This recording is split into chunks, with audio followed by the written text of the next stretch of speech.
Hello, this code review is going to focus on validating the data from the movies form, both on the client and the server. To start, I made a little graphic for the home page. I started by taking an image of the Chicago skyline and tracing it. Just a little something to spruce it up, but let's start by looking at the models for the movie controller. So,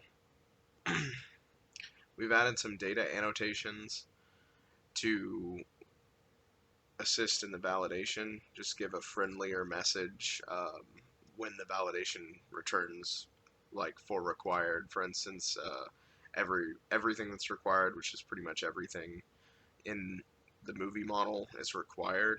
And if it's not there, the error message will just let you know it's required. The other thing is the range for the amount in stock. There won't be any less than 1 or any more than 20. And this ensures that. Kind of the other thing too with this is the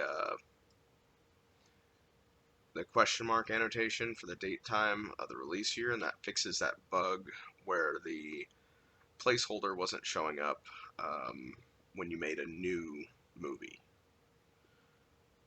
So after that, you'll want to build the migration and update the database before we modify the controller file.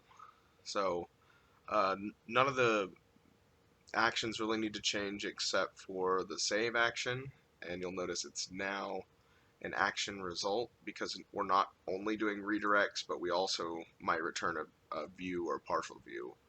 That's the big change here is this conditional that checks if the model state is valid, and if not, it sends back a view model, much like a new view model if you go back up to the new route. You'll also notice the validate anti-forgery token annotation, and that checks for a token in the post request, and if it doesn't match the token distributed to the user, the request won't be processed. This reduces cross-site scripting and other hacking attempts. So the kind of the penultimate changes is going to be in the movies form CSHTML.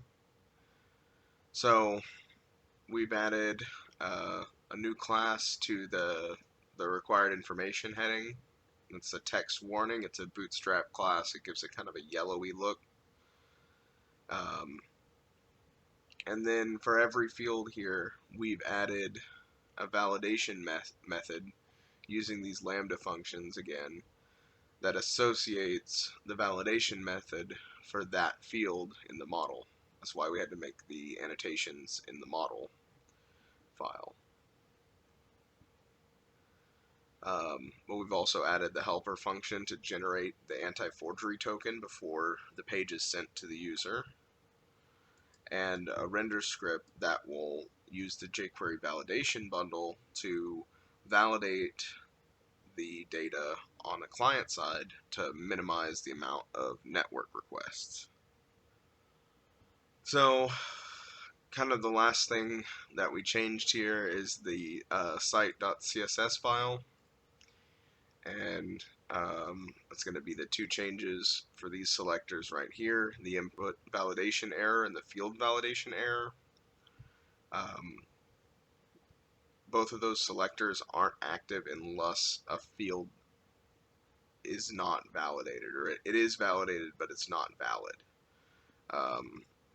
So that's just a 1 pixel red border, and then on the label change the font color to red and make it bold. So I'll demonstrate the anti-forgery token.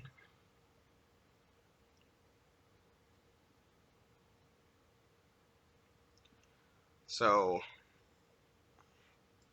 say we want to change "you've got mail"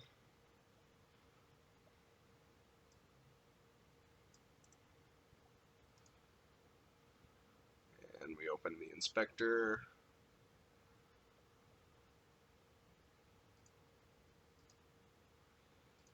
and find the form group that is going to have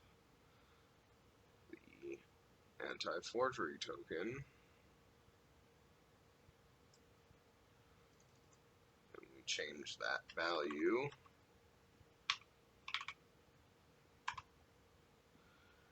and then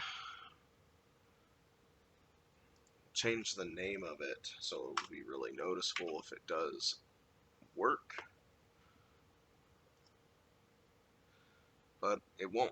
We get an error because it's not allowing it because of the anti-forgery token.